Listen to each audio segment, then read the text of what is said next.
Let me take you back in time, to a place without the wonders of the modern world.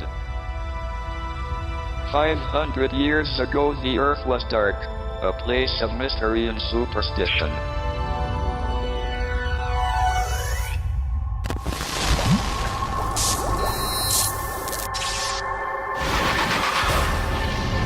But then science changed everything.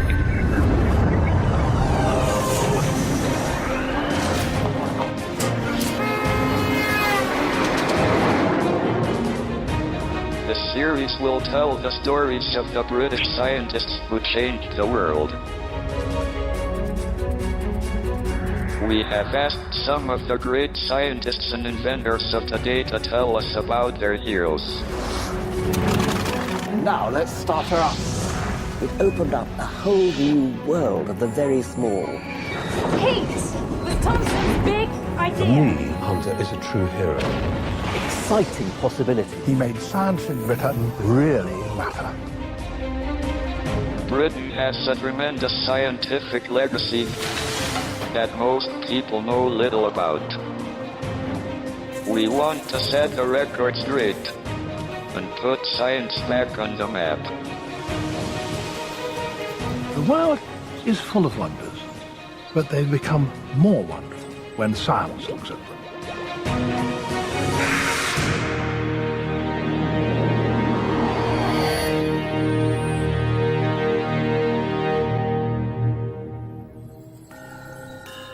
Our story began with a handful of men who started to solve the mysteries of the universe. Those who came after built on their discoveries and harnessed steam to make power, hydrogen to fly, and electricity to light up the world. But now, we take a darker turn. The first half of the 20th century was dominated by war.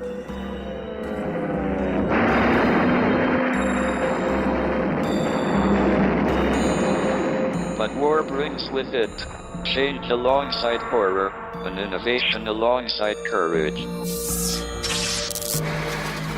This film is the story of some of the greatest of the backroom boys, the scientists and engineers, who helped us come out of the darkness of war.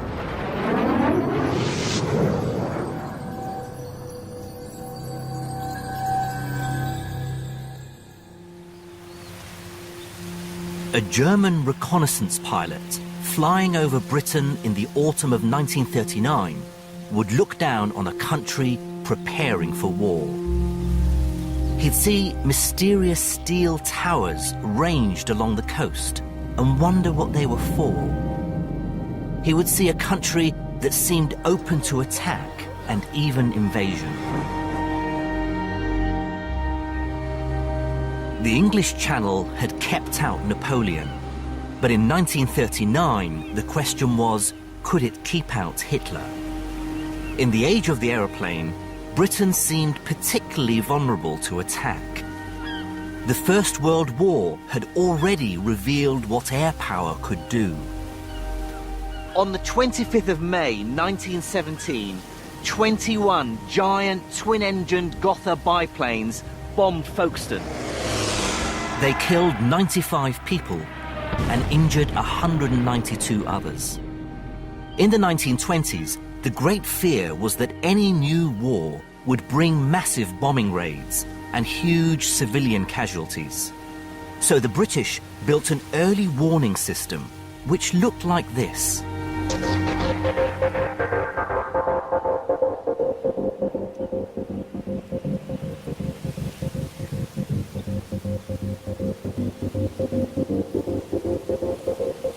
This concrete sound mirror was built in 1928.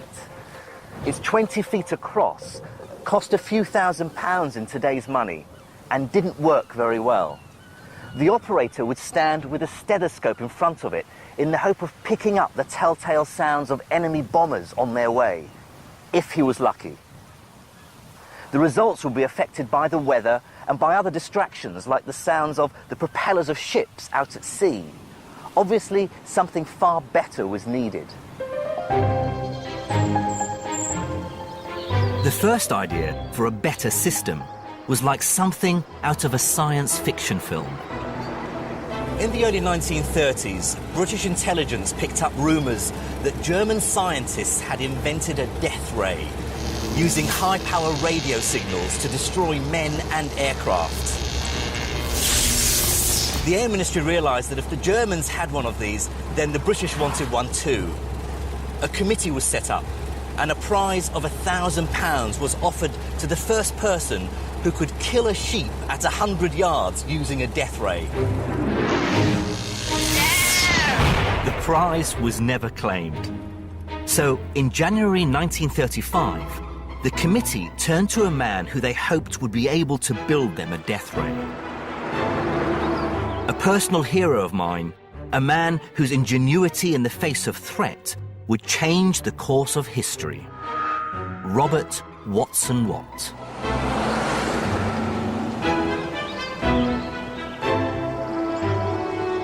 Watson Watt was a physicist and the government expert on radio waves. He and a colleague set about calculating the electromagnetic energy needed to put an enemy bomber out of action. They quickly showed that a death ray couldn't possibly work. But they had another idea.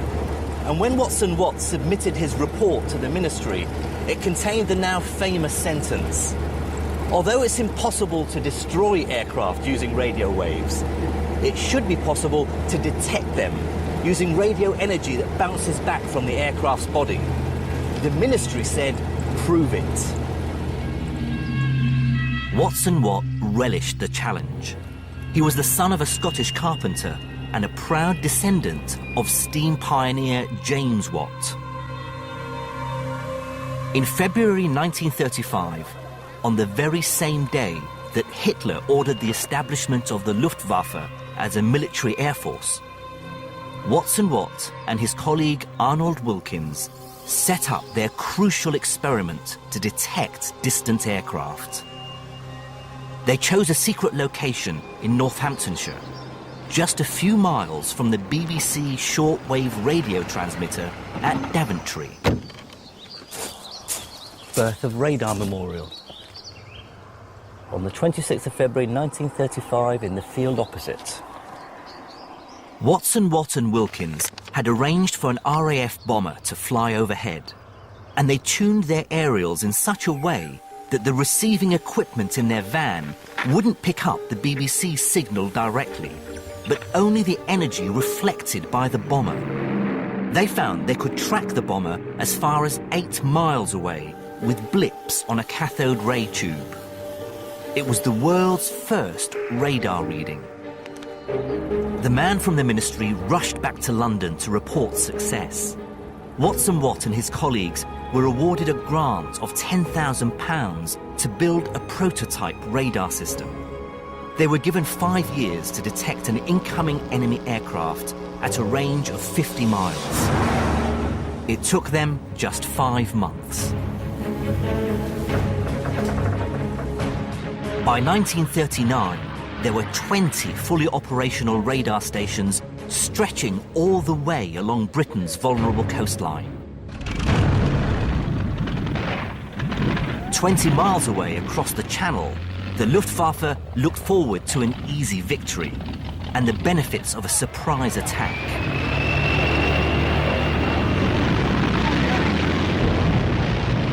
August 13, 1940, Eldertag, Eagle Day, the German code name for the start of Hitler's invasion of Britain. Over 1,000 German aircraft darkened the skies over southern England. The Luftwaffe had estimated that it would take just 4 days to destroy the RAF Southern Command. All that stood in their way were the vastly outnumbered British Hurricanes and Spitfires. That and the secret weapon, Watson Watt's radar. It had worked in peacetime testing, but would it work in the chaos of war?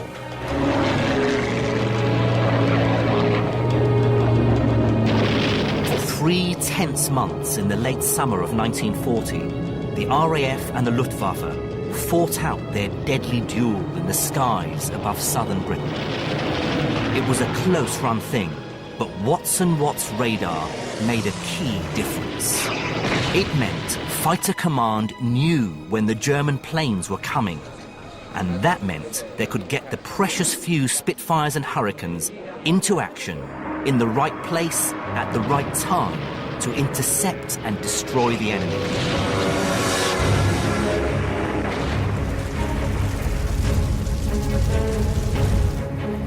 Radar gave Britain the edge, and without it, the battle would have been lost.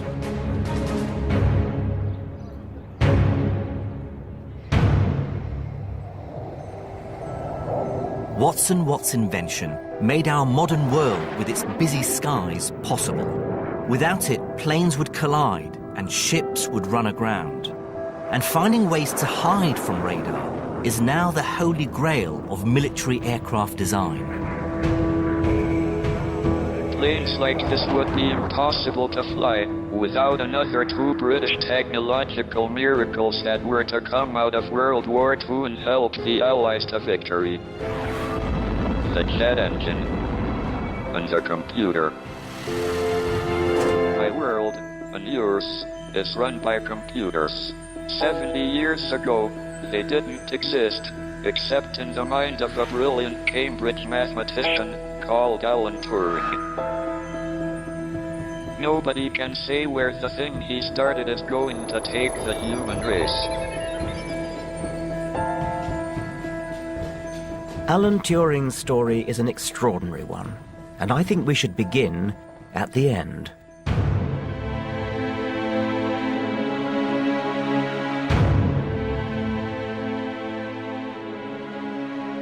On the 8th of June 1954, Alan Turing's housekeeper found him dead in his house near Manchester.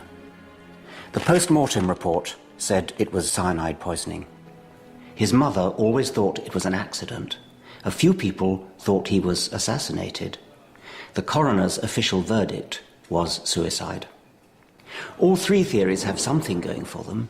Even his mother's accident theory is not as implausible as it sounds. Turing did do chemical experiments, and he did use cyanide. The assassination theory, too, could at least point to a motive.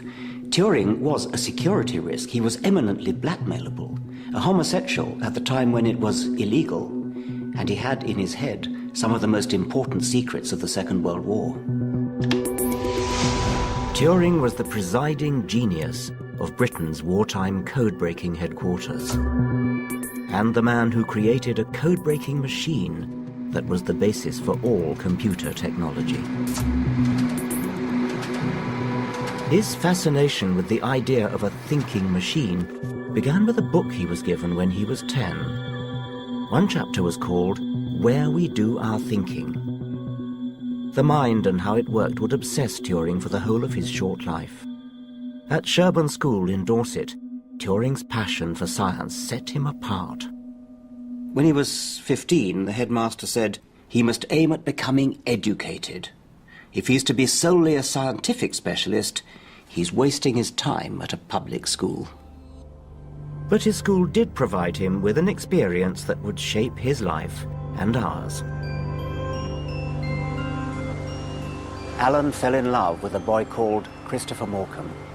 He dreamed that they might go up to Cambridge together, and Christopher duly won a scholarship in 1929.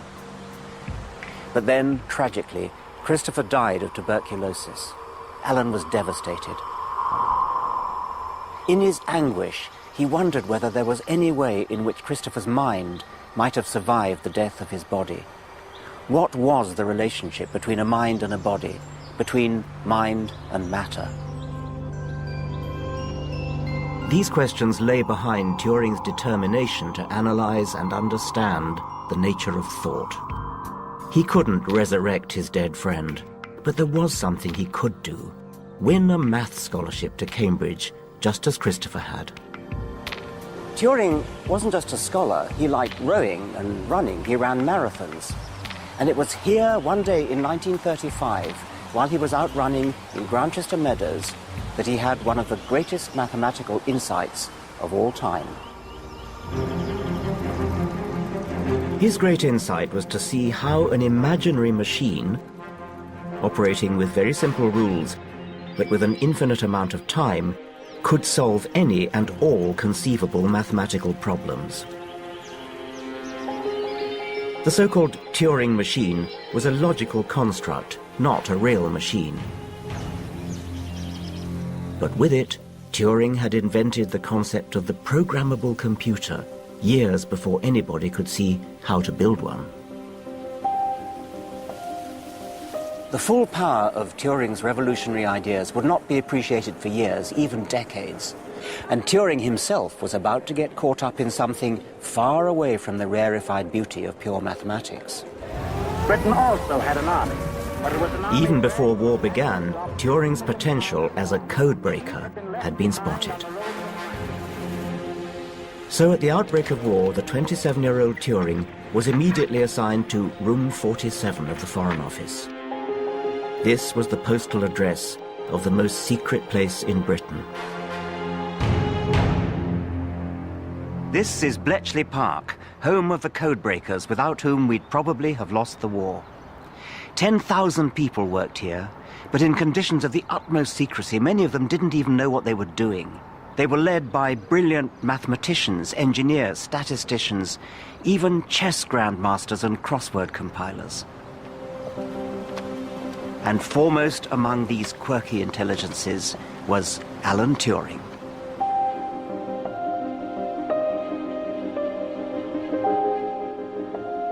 This is Alan Turing's office in Hut 8 at Bletchley Park. It's been reconstructed to be pretty much the way it would have been.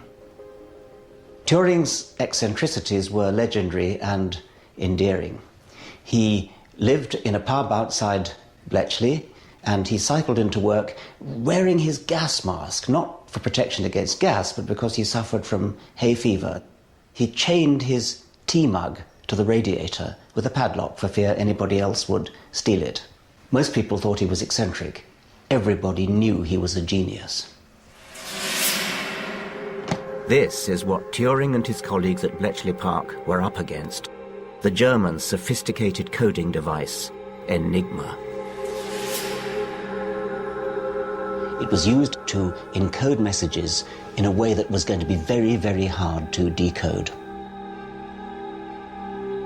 Imagine that I'm a German radio operator and I want to send a message. It might be Heil Hitler. I could just send it in clear. H, E, I, and so on. Obviously, you don't want to do that because people are going to read it. So you have a machine to encode it. Every day, Enigma was set up in a new way by resetting rotor wheels. Depending on the day's starting rotor position, Enigma replaced each letter by another through a labyrinth of switching wheels. They scrambled the letters in ever-changing combinations. With every key press, the code changed. Now the receiver, on getting the message SJFX, he would then set the rotors to the correct starting position and then press SJFX.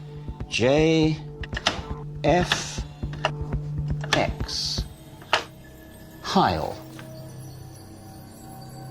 To put in perspective how difficult it was, the number of possible combinations you would have to try just at random in order to hit upon the answer by luck with the Enigma machine was 158 million. And compare that with the odds against your winning the lottery, which is a mere 14 million to 1. The Germans believed Enigma was unbreakable. The British thought differently. Mathematicians such as Turing and his colleagues convinced the politicians that it was in principle possible to break the Enigma code. A convoy at sea, one of the lifelines upon which the United Nations war effort relies. The prize for winning the Enigma lottery would be Britain's survival. The U-boat wolf packs in the North Atlantic were sinking convoys every day and severing our lifeline to America. All U-boat secret communications used Enigma.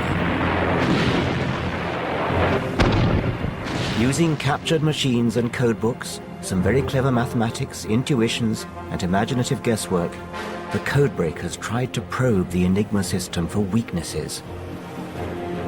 And they found them Human error, repetition of certain phrases or greetings, such as Heil Hitler, or patterns in weather forecasts, say. But looking for these needles in the cryptographic haystack took thousands of human hours. Turing came up with a brilliant shortcut in the hunt for the rotor settings.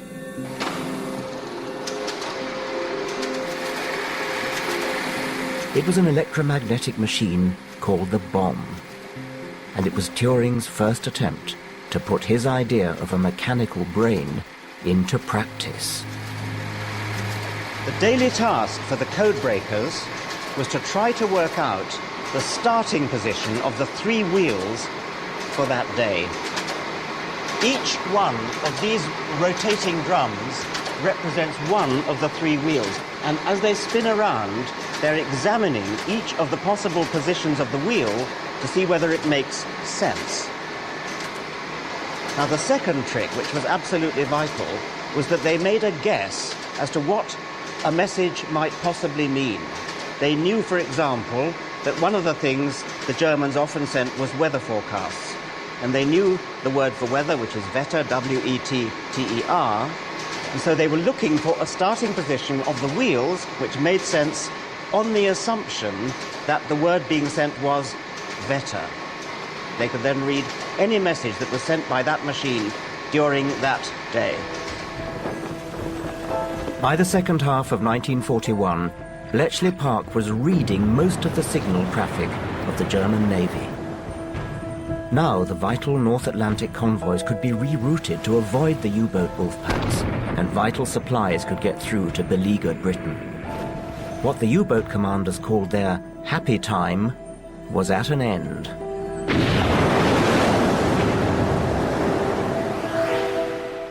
The bomb wasn't a true computer, but it laid the foundations for the development of one.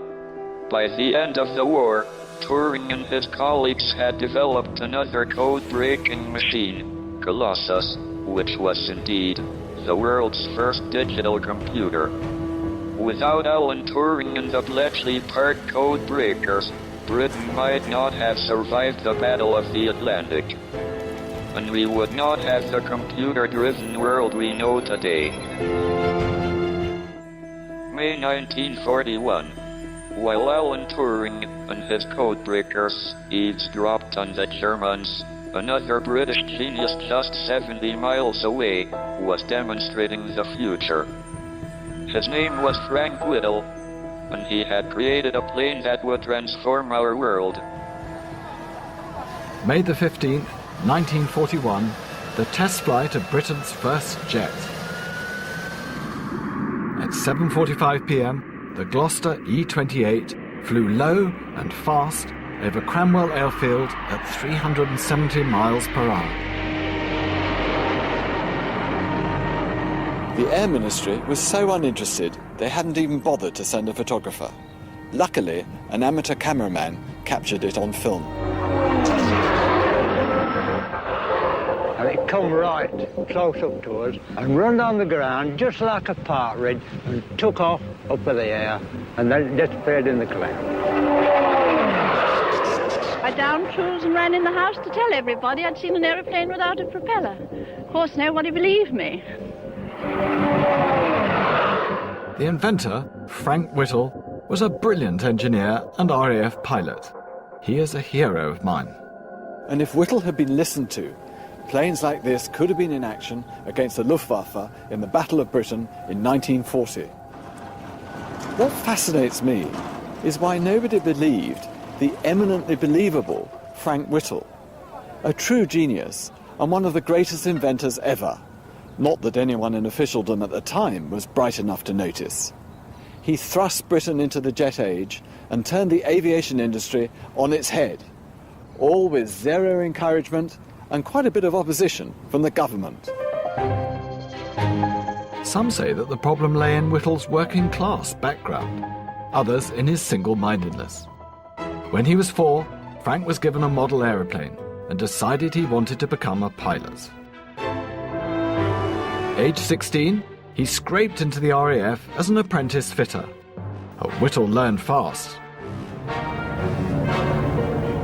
Soon he was flying aerobatics at the famous Hendon Air Display and volunteering for dangerous water ditching trials, even though he couldn't swim.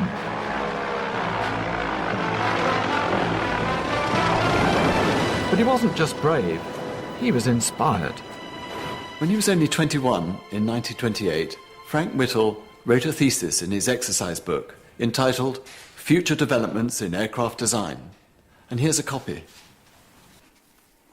In it, he foresaw the whole future of flight. He could imagine planes flying at 500 miles an hour, high up in the stratosphere, where the air was too thin for propellers and piston engines to work. He envisaged that the turbine had the potential to be the prime mover for jet propulsion. Whittle's ideas must have seemed like science fiction or fantasy, but he had done the mathematical calculations to prove them. He was awarded full marks for his thesis, with his professor remarking, "I couldn't quite follow everything you've written, Whittle, but I couldn't find anything wrong with it." I was thrilled to discover that there's a film about the invention of the jet engine in which Frank Whittle, the one with the moustache, plays himself. Have you ever patented anything? No, I don't know a thing about it. I'll tell you what, let's rough out a specification now. Oh, what? Fine, what do we do? Well, you make a rather better sketch and I'll get on with the clever bit, the writing. Okay. In 1930, still only 22 years old, Whittle took out this patent for a jet turbine, a design so simple and so elegant that it takes my breath away. The injection and burning of fuel heats and expands the air and gives it enough energy to drive a turbine. Whittle's idea was to build an engine with only one moving part, instead of the hundreds of moving parts in conventional piston engines.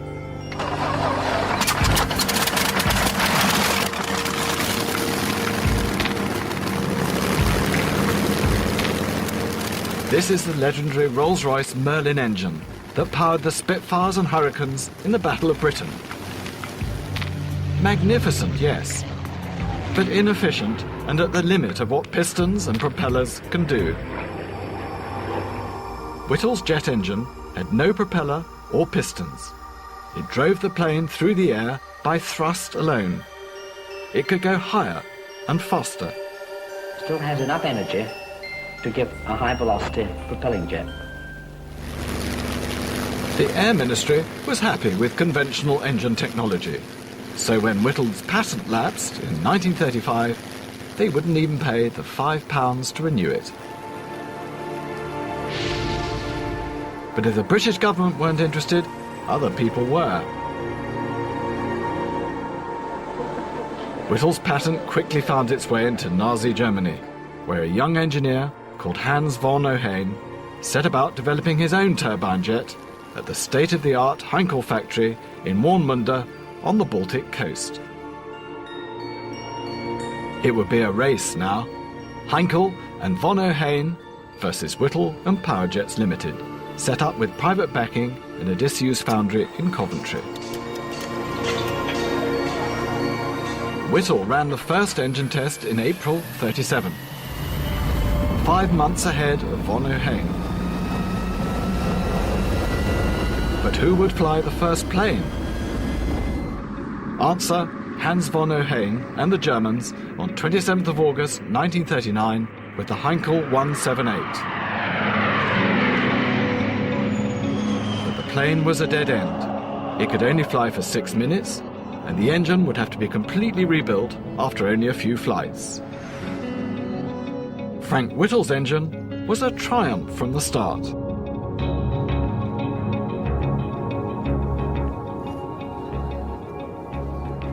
And here it is, the first Whittle production jet engine, fitted to the Gloucester Meteor. The air comes in the intake here, and it accelerates the air. It then comes through into these combustion chambers, and the fuel is ignited and goes down into the turbine chamber, and the turbine accelerates the air at high jet speed out at the back, and that's what provides the thrust to drive the aeroplane forwards. And now let's start her up.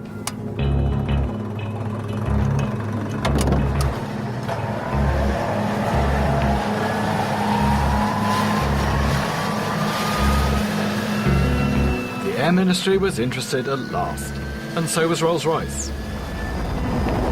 By July 1944, Whittle-designed jet engines would be powering RAF Meteor fighters, defending London against the Doodlebug, the V-1 flying bomb.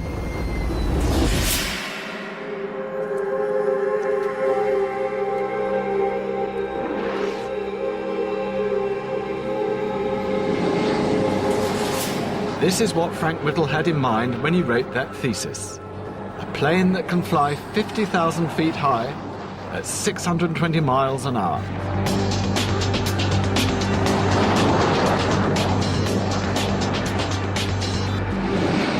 Sitting here, as I am now, I'm literally less than half a metre from 2 jets.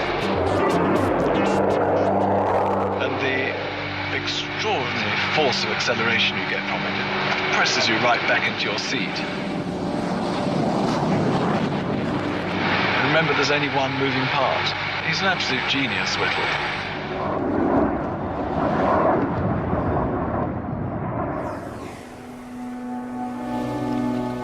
"1944 was a crucial year in the war. The Allies were set to launch one of the greatest invasions in the history of the world. Alan Turing's code breakers had continued to crack the German codes, reading secret messages, and providing reassurance that D-Day would come as a surprise to Hitler. The invasion would be a success, but the casualties were appalling. But help was at hand for the injured. The story of the discovery of penicillin has passed into legend, but like most legends, the truth is very different."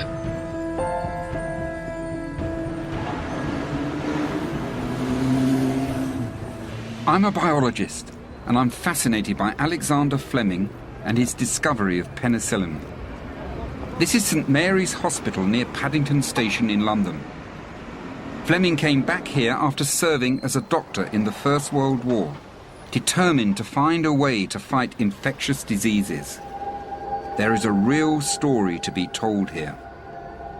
In September 1928, a mold spore came into this room.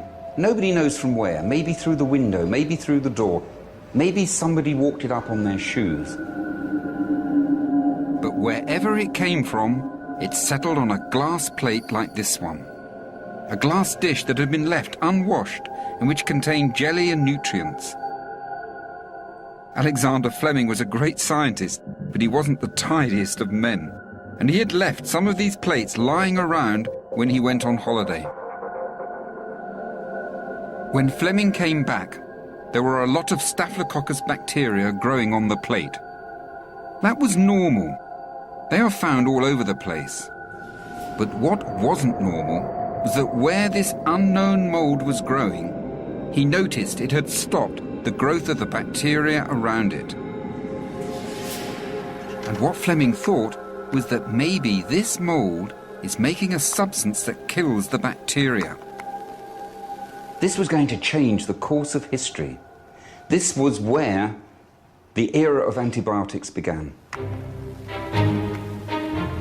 So what was the genius of Alexander Fleming? Well, you know, partly it's, as Pasteur said, chance favours the prepared mind. Fleming's mind had been prepared during the First World War. It had been prepared seeing people dying of infections. So during the 1920s, Alexander Fleming had been looking for ways to inhibit the growth of bacteria. And when chance brought that mold spore onto his plate, his mind was already prepared to think about its significance and to see where it might lead. The green mold growing on that plate was penicillin. And what Fleming wanted to do was to see whether it was really making a substance that would kill bacteria that infected human beings. He filtered off the liquid in which the mold had been growing and then used it to treat a wide variety of bacteria that infected human beings. And what he showed was that the filtered liquid could kill many of these bacteria. It could kill the bacteria that caused pneumonia, diphtheria, syphilis, gonorrhea. So what he had in his hands was a possible brand new way of treating these deadly diseases. But although penicillin looked like it might be a magic bullet, Fleming couldn't produce enough of it to test on animals, let alone humans. And his laboratory experiments suggested it wouldn't work in living systems anyway. So Fleming sent samples of it to various labs around the world, and he moved on to other research. And there the story of penicillin rested for more than 10 years. It took an Australian, Howard Florey, to take up penicillin research again and crack the problem of production. This is where, in a lab in wartime Britain, with all its shortages and rationing, Florey and his colleagues managed to do what Fleming could not: grow penicillin in enough quantity and extract it for live testing. When they had enough penicillin, they could test it on mice. They took 8 mice and infected them with bacteria. 4 they gave penicillin, and 4 they did not. Within a day, the 4 that did not get penicillin were dead. The 4 that got penicillin were perfectly alive and running around their cages. Penicillin worked in mice, and if it worked in mice, it probably would work in humans. But a human is 3,000 times heavier than a mouse. And that's how much more penicillin they needed before they could treat a human. They grew it in hospital bedpans, and when they ran out of them, in ceramic pots. This is the Radcliffe Infirmary. This hospital is closed now, but it was the place where Florey and his colleagues first tested penicillin on a human patient in the hope of curing him. There was a policeman, Albert Alexander. He'd scratched his face with a rose thorn and it had become infected. It was a terrible infection. It was eating away at his face. He had already lost an eye. Florey and his colleagues had just enough penicillin to start treating him. At first the penicillin really helped, but then they ran out. They tried extracting it from his urine, purifying it, and then giving it back to him. But there wasn't enough. After 5 days he began to relapse. He got worse. He went on to die. But the proof of principle had been established. Penicillin had helped him, and if they could simply make more, then they had a wonder drug on their hands.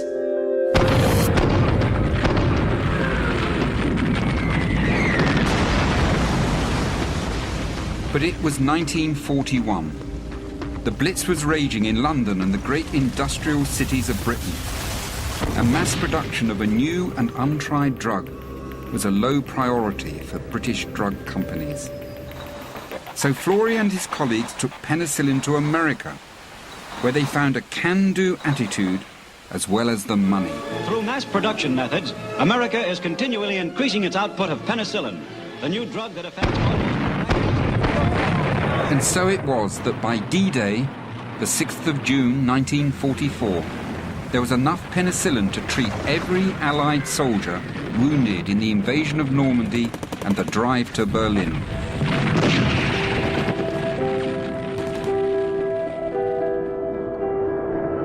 Like many great discoveries, penicillin was the work of many, not just one. The same is true of one of the greatest discoveries in physics, how to split the atom. It took 3 generations of British scientists to crack this problem.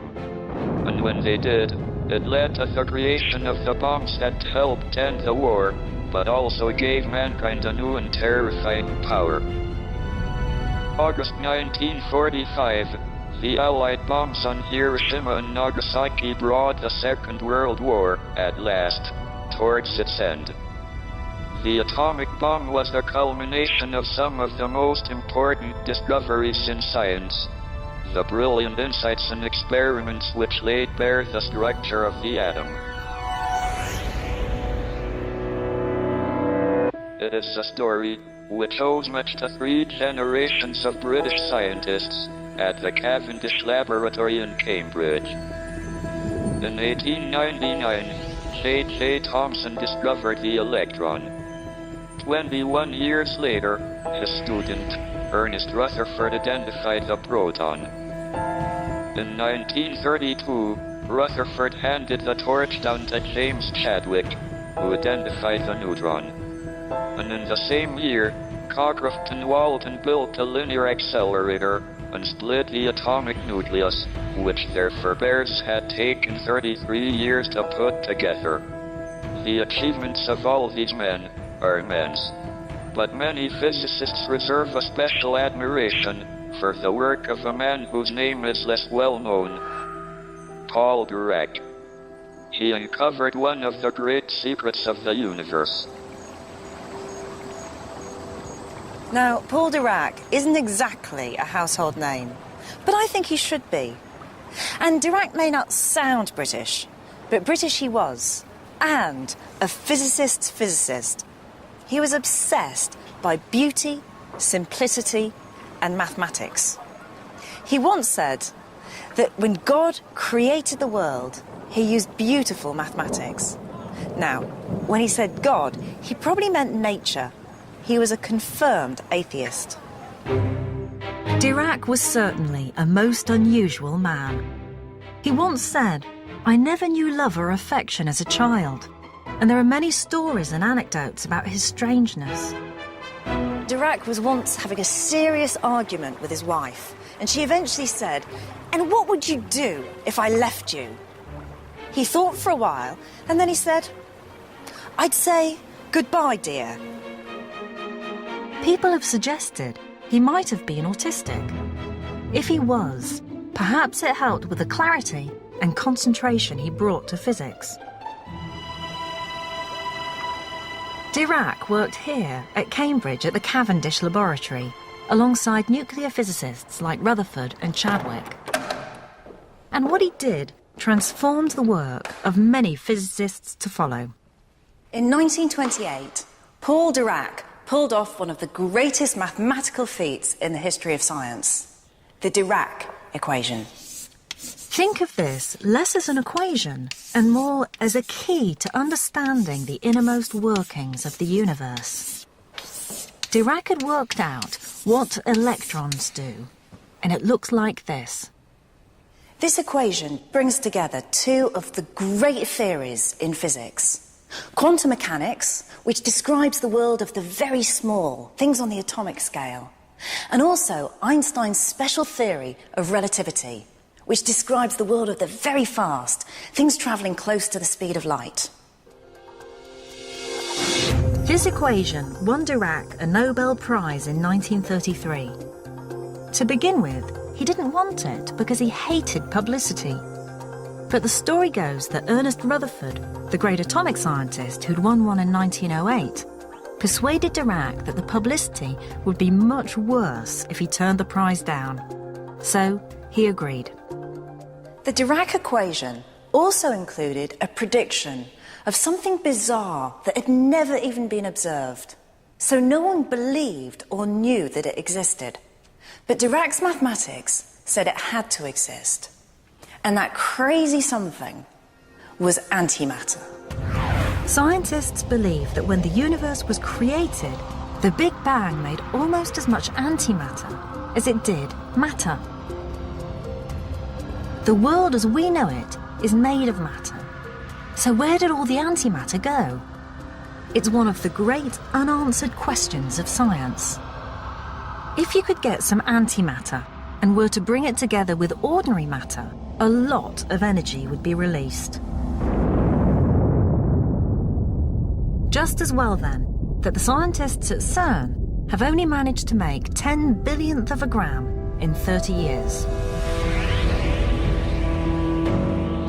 Paul Dirac was one of the greatest nuclear theoretical physicists since Isaac Newton. His equation governs most of physics and the whole of chemistry. If he could have patented it, he would have been very rich. Every television set and computer would have paid him royalties.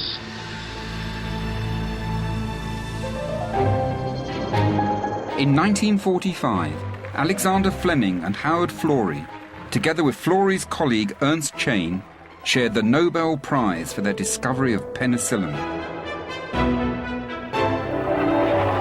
Frank Whittle went to live in the United States, where he became friends with his old German rival, Hans von Ohain.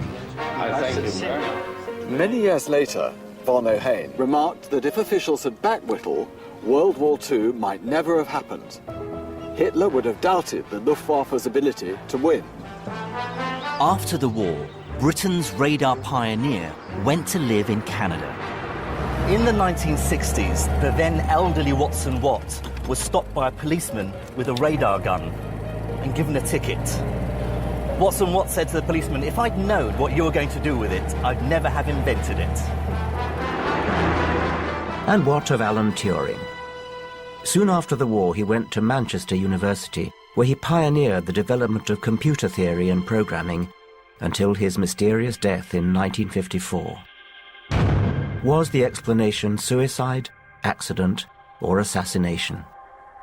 Surely by far the most plausible is the official suicide verdict of the coroner. Turing had every reason to be unhappy. In 1952, he had been convicted of homosexual behavior.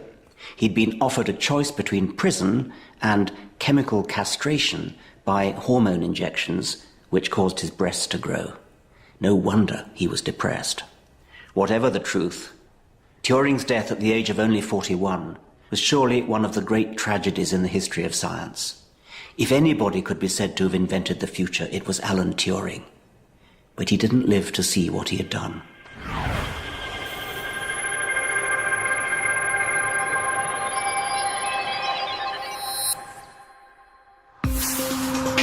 Next time, for all the achievements of those who had gone before, two big questions remained. How did the universe begin? And what is the secret of life? Why are you so obsessed with God? Well,